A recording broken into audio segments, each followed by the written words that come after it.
Hi everybody, and welcome back to my channel. Tonight I wanted to go over a few of the tools that I use when I build my Gunpla or my model kits. I don't know, I just thought maybe it'd be a fun little video to do real quick, and it would give everybody a chance to see some of the things that I use when I build. So, first off, here's what we're gonna start off with.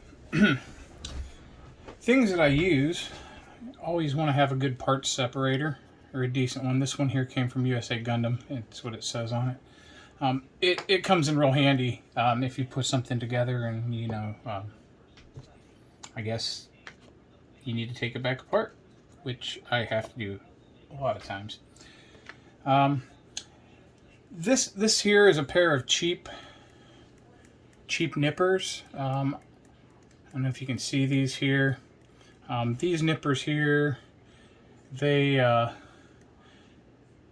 used. I use them to cut the part off the sprue. You don't want to cut up close, but you want to see if I can find something here that has a part on it. Here we'll cut this out here. I don't know if you can see that or not, but say I want to cut this piece here out right here. Okay, I'm gonna use these ones here to cut back here, and then that way, let's see here. Let me cut this. Let's see. All right, now you see there's this part here is left on it. This little nub here, and that's what you want. Then I use a lot of the display, I think is how you say it, display tools, and these are their nippers 3.0s. I really like these nippers, but you'll take the better nippers, and then I don't know if you can see here, but you'll go right up there and you'll just nip that right off. See that little piece there? And look, you got a nice clean cut. We can do it over here too. There you go. And as you can see, it's a nice clean cut. Now, like I said, these here are the Display 3.0 nippers, single bladed. They're my go-to. I've never actually had God hands, but I hear they're just a little bit. The Display are just under the God hands, like they're the next best thing. So we'll see. Anyways, so that's the two types of nippers that you want. You just want cheap. These here I think I got at Hobby Lobby in their jewelry section, honestly. It could have been in the model section too, because they have some of these too. They're just real cheapos. They could have even come from Amazon. I'm not real sure. But those are the two nippers that I use. You don't need one of these, but they're nice to have. It's just a vise. Hold your parts while you're putting water slides on or doing whatever. Get that little nub out from under there. That comes in handy. Some other things. Tweezers. You want some good tweezers. See, these ones here are real thin, and you can see they're actually you can see this bent because I use them all the time.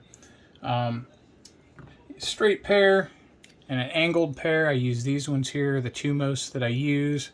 I got these real cheap on Amazon too. I got a whole set. I think it came with like 10 or 12 maybe. I can't remember. But next is if you want to panel line something, but you don't want to use the liquid, you can get these Gundam markers. They work really good for panel lining.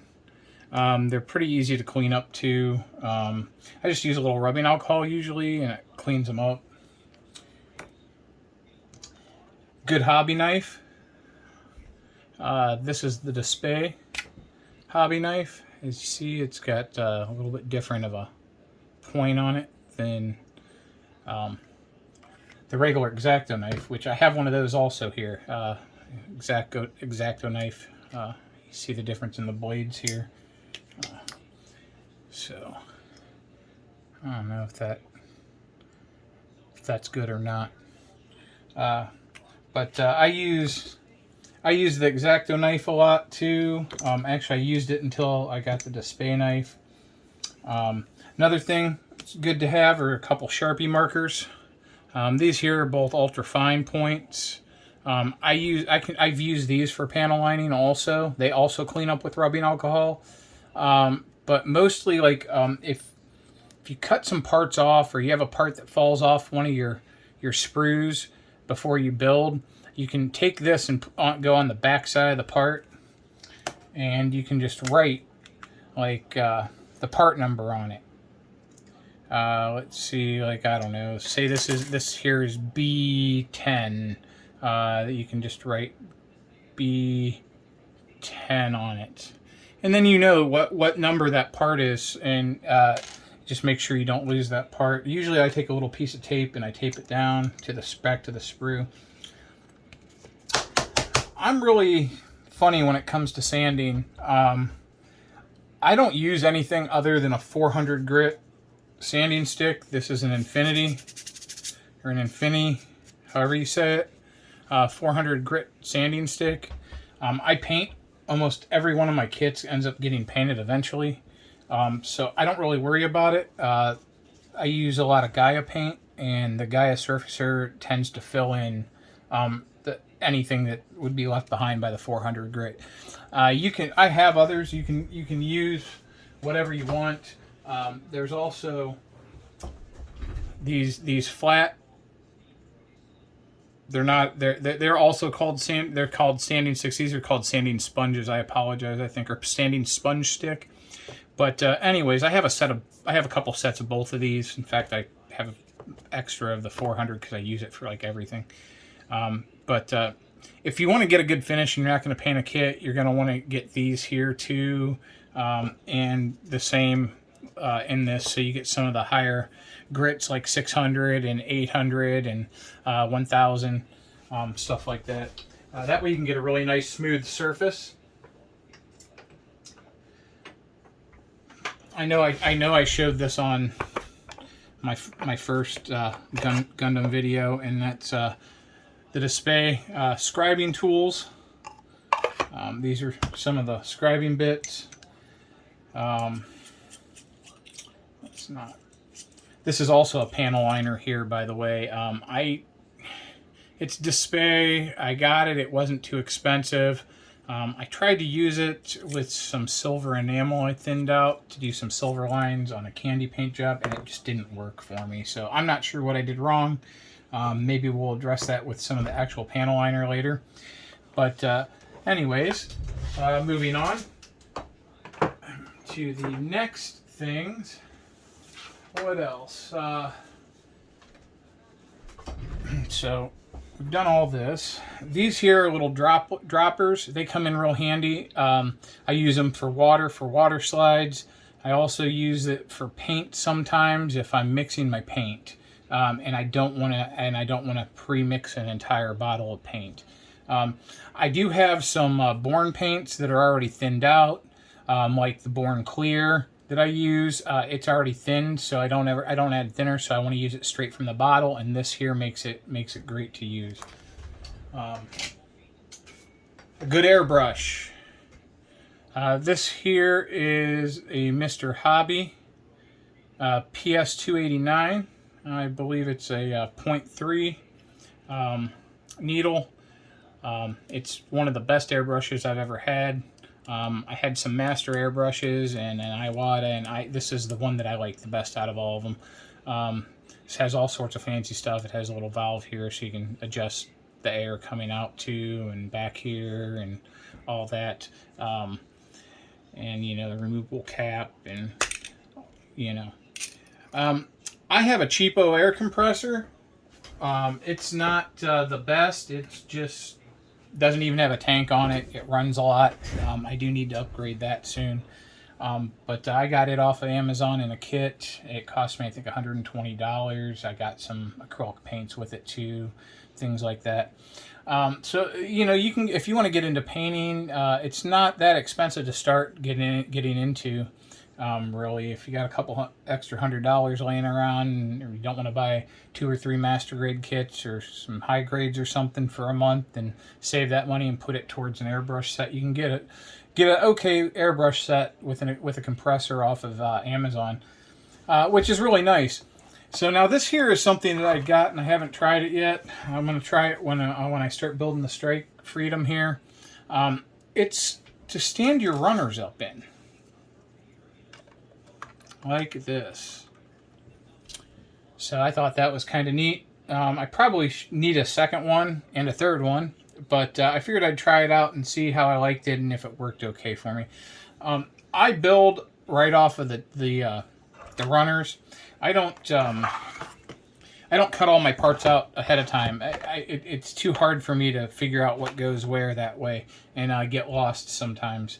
And I have ADHD, so it makes it a little harder for me to do, because I'm trying to go too fast. Then I'm trying to make things fit where they don't go.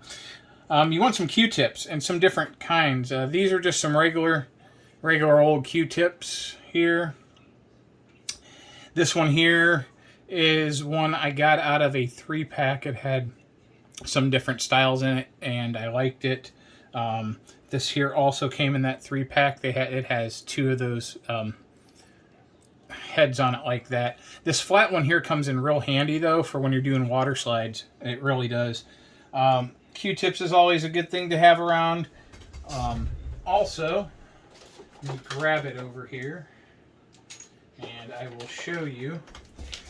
This is what I use for my water slides here. This is a bit of a wet palette, and you just soak this sponge here, and then you set it back in here, and you can just cut your decal out and you set it on here. Wait a few minutes, it'll absorb the water and it'll be ready to put on your kit. Toothpicks are really, really good. This here is a piece of a bamboo skewer that I cut because I have bigger hands, and this here works better than this here does for me. But it's good to have toothpicks, especially if you're masking and doing things like that. These work really good for water slide decals too. Just use it to move your decal off the sheet and onto where you want it, and you can position it around real easy with them. It doesn't hurt your water slide decal. Now this here is a screwdriver. Some of the old master grade kits have a few screws in them, and you might need a little screwdriver like this or like this here to put those screws in. Some double-sided sticky tape. That's really good to have too. I don't have any tack, I don't think, laying around, but blue tack is something else you might want to look into getting. But anyways, so I just figured I'd show you some of the basic tools that I use anytime I build a kit. I do use this vise when I build a kit, especially after I get a torso done in the head, and I don't want to lay it down because I don't want anything to happen to the V-fin or something. I clamp that whole thing into this. A cutting mat is the other thing that I suggest everybody gets. This one here was very cheap. I think it was like under $5 off Amazon. It's really good to have. You can put your parts on it as you build, and then you can see what you have going on here in front of you easier. They sell them in different sizes. There's very big ones. This is like the smallest I think there is.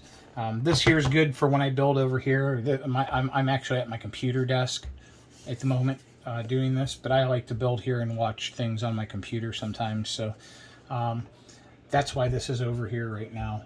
I was getting ready to start working on that Strike Freedom and getting it going. I'm going to do a plating stripping video here real soon. I got to dig my Sonic bath out and get some purple and grab some purple power. I think I have a jug downstairs in the basement still. And then I'll go over some of that with you guys too. Anyways, I really appreciate every single one of you who watches my videos. I know there's not a lot that have subscribed yet, but I'm really working on this channel. I want to get things going. I'd really like to be able to live stream with everybody. I think that would be a lot more fun to be able to build and live stream, but YouTube has rules, and until I get that 50 or 100 people subscribed, I can't. And I think I'm only sitting at like 21 right now. So please help me out and subscribe. Recommend me to your friends, whatever. You know, and I really appreciate every last one of you. And thank you for watching this video. I hope that I showed you some stuff here that kind of gives you a clue of the basics of things that you might need or might want to pick up to start building your Gunpla or any model. I started out building model cars, so I have a lot of years experience in modeling. So I did that, I think, when I was about 13 or 14 years old. I started building those. Now I'm almost 50, so yeah, that's the way that goes. Now I'm on to robots. So all right, thank you everybody for checking out my video, and please like and subscribe, hit those buttons, tell your friends about my channel so we can get some live streams going. I really appreciate it, and stay tuned. I'm going to start building the Strike Freedom here real soon. I will have to do it on videos. It will probably be a few separate videos. Maybe I'll do like head and chest and on one, and legs and torso on the other. I don't know. We'll have to see how I want to break it down. But anyways, check that out. It'll be coming up real soon, and I appreciate each and every one of you that watches my videos. Thank you so very much for checking this one out, and I will see you next time. Thank you.